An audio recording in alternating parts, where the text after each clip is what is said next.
apa-apa sih, kan sekarang lagi ramai katanya P21 atau apa, sampai sejauh ini aku belum dapet info apapun. Jadi tadi aku ya jenguk aja, Galinya lagi flu, aku cuma 10 menit tadi ngobrol sama Gali, terus ya udah sebentar aja. Nggak mencoba ditanyakan untuk apa kelanjutan ke P21 ini kan sudah 3 bulan nih untuk masa penahanan. Itu kan ada kuasa hukum kan, ada dari kan kuasa hukum aku kan ada Erik, ada Bang Salahuddin. Sampai sejauh ini kan informasi dari kuasa hukum juga belum ada. Jadi kalau ada nanti pasti aku kasih informasi. Kita pengennya cepat selesai, cepat gitu. Dari kemarin juga gitu kan, nggak ada yang mau betah di dalam juga kan. Tapi ya namanya proses hukum kita kan harus jalanin, jadi ya udah berdoa yang terbaik aja. Ya Hukum ini. kalau dalam hukum sih itu kan kewenangan kepolisian ya untuk menahan kan, tinggal sekarang masalah pelengkapan bukti-buktinya aja kan, apakah itu P21 atau belum kan itu dari kejaksaan nanti yang menilai gitu. Jadi kalau menurut aku ya gimana ya, kalau yang namanya hukum ini kan banyak nggak bisa kita omongin ya, kita cuma lihat prosesnya aja lah sejauh mana. Kalau emang P21 ya P21, kalau masih P19 ya kita ikutin aja. Terlihat dilama-lamain gitu nggak sih kasusnya ini? Kalau aku sih positive thinking aja sih gitu. Maksudnya yang penting aku berdoa aja, mudah-mudahan masalahnya cepat selesai. Nah, kalau Gali kan orangnya sabar dia. Yang penting aku jaga kesehatan. Malah banyakan dia ngedrop dulu kan. Karena kan biasalah apa namanya pengaruh lingkungan kan.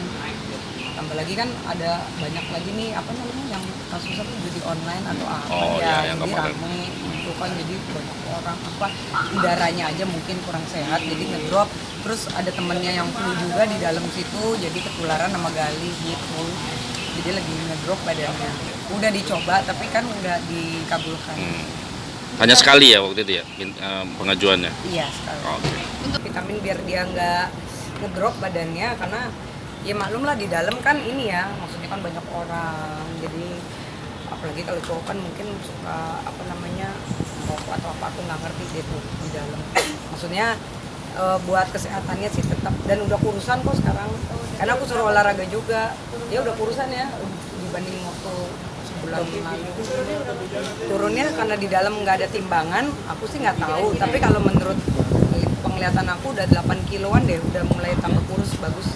Karena aku bilang sama dia, kamu jangan gemuk-gemuk gitu kan, harus tetap olahraga. Jadi di dalam ya dia sit up, push up, ada yang misalnya ada apa aja yang bisa diangkat ya diangkat gitu. Yang penting harus ada pembakaran kalori kan. Kalau enggak nanti kan jadi nggak sehat. Dia di sini dan aku nggak pernah nanya juga. Iya, nggak kepikiran karena yang penting sih kalau aku berdoanya mudah-mudahan Gali masalahnya cepat selesai, prosesnya juga udah apa namanya cepat berakhir lah, apapun nanti keputusannya ya kan. Terus ya udah tetap berkarya itu aja. Kan popcorn aja tadi kemarin kan aku jalan sama anak aku, ingat dia kan dia sukanya popcorn. Aku nggak sempet beliin dia juga makanan karena kita juga belum makan tadi ya, soalnya bangun tidur udah langsung cepet-cepet ke sini. Aku mau ada syuting lagi sekarang, jadi ngejar waktu juga. Udah langsung aja datang. Kondisi Pablo baik-baik aja, cuma Pablo dan Ray ya baik-baik aja. Cuma ya tadi yang sudah disampaikan bahwa tekanan psikis ya, di mana mereka ini memiliki seorang anak, seorang bayi yang butuh ASI, sehingga itu yang membuat mereka agak stres. Perasaan kita lah gimana kalau kita punya anak kecil flu aja, batuk aja kita udah kepikiran, apalagi nggak memperoleh ASI kan gitu. Masih kecil gitu kan, dia butuh kasih sayang orang tua. Sampaikan ini curhatnya Ray dan Pablo. Ya kasihan, anak masih kecil. Terlebih lagi anak kecil begitu waktu datang masuk ke hutan kan, aduh, perasaannya seperti apa ya gitu. Ngomong apa aja? Ya mereka nggak, justru sampai hari ini mereka itu merindukan anaknya. Saking dia merindukan anaknya, sehingga mereka menahan untuk anaknya tidak usah datang ke penjara untuk besuk mereka. Kalau datang mereka malah tambah stres. Gitu. Jadi mereka kondisinya sangat prihatin sekali soal anak ya. Cuma berharap supaya mereka bisa memperoleh penangguhan penahanan sehingga bisa berkumpul lagi dengan anaknya yang masih kecil. Saudara Ray ini adalah seorang ibu yang memiliki anak yang berumur 1 tahun, yang menurut kami sangat miris ya, ketika melihat seorang anak yang merupakan haknya untuk memperoleh ASI, sejak persoalan hukum ini, anak tersebut tidak memperoleh ASI lagi. Hati nurani kita gimana terhadap anak ini? Dipikirkan nggak? Ya kan? Jangan kita melihat bahwa seolah-olah saudara Pablo, saudara Ray, mereka adalah seorang kriminal, mereka adalah seorang penjahat. Enggak juga dong seperti itu. Karena seseorang bisa dinyatakan bersalah manakala sudah ada putusan dari pengadilan.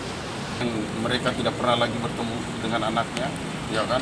Karena ketika anak itu harus datang di dalam tahanan, mereka yang merasa lemah, mereka yang merasa perasaannya itu betul-betul hancur lebur, anak yang baru 1 tahun saja harus berada di dalam hutan, iya kan? Untuk bertemu orang tuanya. Ini pernah ketemu sama anaknya, tapi begitu ketemu sama anaknya justru bukan mereka semangat, tapi mereka lebih down.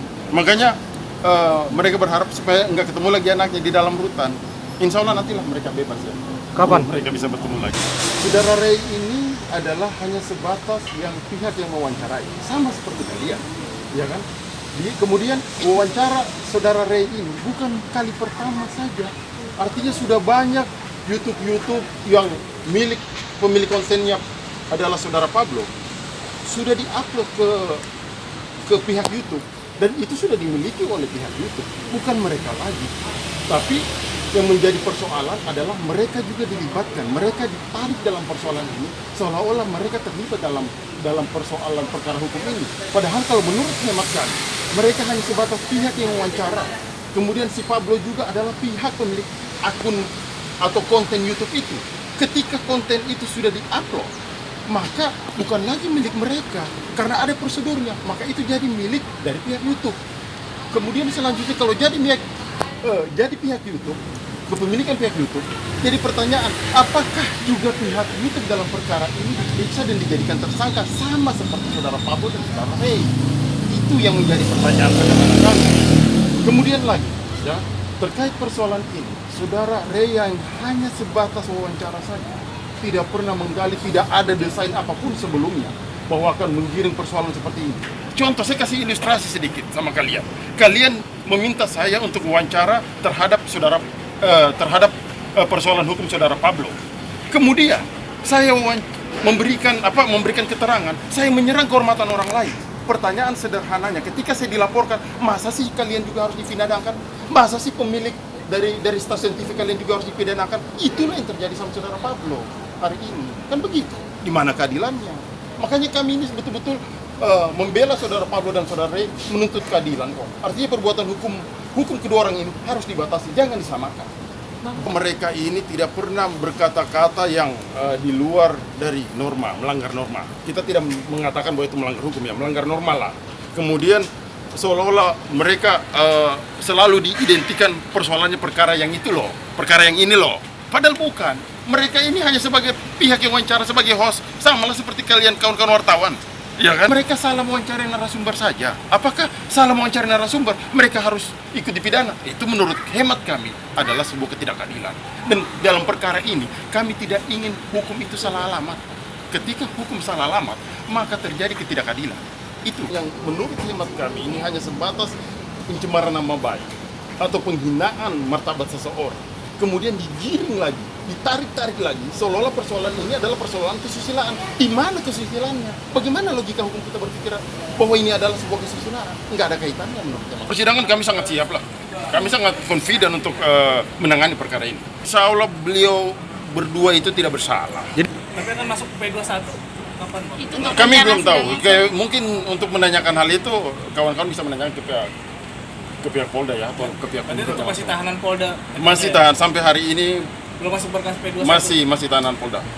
Antara kepolisian sama penyidik lah kalau persoalan berkas itu. Kami sisa menunggu. Kalau dilakukan tahap 2, kami akan dampingi. Begitu dibawa ke persidangan, kami juga akan dampingi. Kan seperti itu. Seharusnya kan kalau dalam perkara biasa itu kan cuma 90 hari maksimal penahanan di penyidikan. Namun berdasarkan KUHP boleh ditambah lagi 60 hari, jadi sekitar 150 hari. Artinya kurang lebih 5 bulan. Dan ini sekarang mereka sudah jalani sekitar 3 bulan ya, 3 bulan atau 3 bulan lebih lah ya. Berarti ya batas maksimalnya itulah. Artinya 2 bulan lah paling telat lagi perkara ini sudah harus maju atau dihentikan. Kami telah diberikan kuasa oleh saudara Pablo dan saudara Rey untuk menangani perkaranya. Sebelum kami diberikan kuasa tersebut, kami dengan tegas menanyakan kepada saudara Pablo, bagaimana dengan pengacara yang sebelumnya? Dijawab oleh saudara Pablo dan saudara Rey, terhadap pengacara yang sebelumnya, mereka sudah melakukan pencabutan kuasa. Sehingga berdasarkan kode etik, kami bisa menjalankan ini. Dan kami tidak melanggar kode etik. Sebenarnya sudah dari beberapa minggu yang lalu. Ya kan? Tapi tentunya saya harus melihat dulu apakah benar bahwa saudara Pablo, saudara Rey ini sudah tidak memiliki lawyer. Ketika saya beberapa kali bertemu sama beliau, ternyata memang beliau sudah tidak didampingi lawyer. Makanya saya minta, mana surat pencabutannya? Mana, silakan saudara bikin pernyataan kalau saudara mau untuk saya nangani terhadap saudara. Sebenarnya sudah dari beberapa minggu yang lalu. Ya kan? Tapi tentunya saya harus melihat dulu apakah benar bahwa saudara Pablo, saudara Rey ini sudah tidak memiliki lawyer. Ketika saya beberapa kali bertemu sama beliau, ternyata memang beliau sudah tidak didampingi lawyer. Makanya saya minta, mana surat pencabutannya? Mana, silakan saudara bikin pernyataan kalau saudara mau untuk saya nangani terhadap saudara. Kami nggak masuk untuk menanggapi hal itu, karena kami sesama lawyer nggak etik untuk harus saling menanggapi atau mengomentari hal itu. Biasa karena mungkin beliau berhijab ya, selama di berhijab? Iya. Baru nih bang? Udah lama, selama ya kurang lebih berapa bulan ini sudah berhijab. Rey berhijab. Ya, Rey kan muslim, ya kan, orang berhijab ya memang itu anjurannya kok, wajar aja. Ya kan, nggak perlu ada alasan sama Tuhan, kan begitu. Yang lebih religius juga di dalam tangan. Lebih religius. Suami nggak ada suami? No. Enggak. I'm single. Yang kemarin Saya di Singapura, Aku Riana sih dari dulu memang aku obses untuk pengen tinggal di luar negeri. Siapa sih yang nggak pengen ada experience keluar dari Indonesia? Apakah aku cinta Jakarta? Yes. Apakah enak tinggal di luar negeri? Juga iya gitu. Jadi buat aku pengalaman hidup itu penting. Sekali-sekali kita harus keluar dari zona aman dan ya pengalaman hidupnya aku senang Singapura, aku senang Jakarta, aku suka Indonesia. Aku bukan permanent resident, aku hanya residen di Singapura. Kalau WNI, of course saya warga negara asli Indonesia sampai sekarang dan sampai kapanpun, nasionalis tetap dong. Gitu. Kadang aku suka bingung gitu ngeliat teman-teman pada nikah, pada punya anak, kenapa kok aku sendiri malah lagi pengen traveling dan aku lagi banyak mikirin gimana ya cara kurus. Jadi state of mind aku dengan teman-teman aku tuh beda apa ya, kita beda gitu, tapi bagi aku itu jalan hidup masing-masing, itu pilihan kalian. Buat saya untuk nikah dan punya anak buat aku itu bukan sesuatu yang nge-push aku banget, bukan big deal. Dulu sempet ngerasa itu big deal, sekarang enggak lah gitu loh. Yang penting kalian menjalani hidup happy, bahagia yang menurut kalian masing-masing dengan jalan masing-masing. For me, silakan jalanin gitu. Dan buat saya dengan simple life, dengan berpikir belum punya anak pun enak kok gitu. Jadi ya udahlah, nggak usah terlalu dipikirin. Dulu waktu usia aku sebelum 30, aku kepikir seperti orang-orang lain, pengen nikah, pengen punya anak. Karena bagi aku menikah, punya pasangan hidup dan punya anak itu adalah bagian dari naluri. Kita kan pengen punya anak itu insting gitu loh, kayak harus bertambah banyak deh, kita harus beranak, harus menikah segala macam. Setelah usia 30 lewat, menurut aku menjadi single itu ada kelebihan, ada kekurangan. Memang betul, kadang-kadang sendiri, tapi kadang lihat temen anaknya banyak, ribet, stres, gak enak. Aku belum tentu gitu loh siap gitu bangun tidur yang biasanya meditasi tenang, tahu-tahu ada anak kecil ngengong.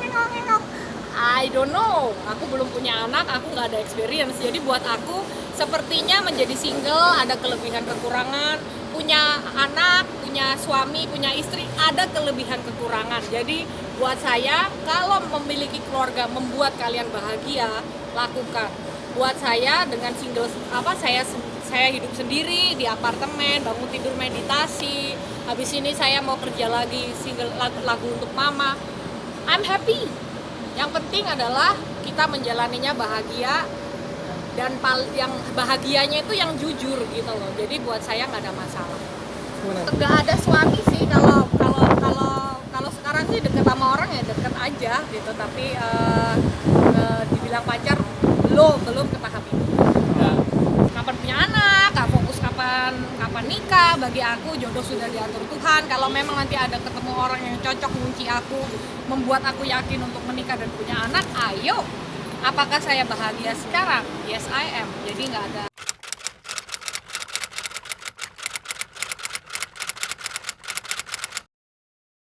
Jadi jangan lupa untuk subscribe Cumi Cumi. Ditekan ya tombol lonceng merahnya.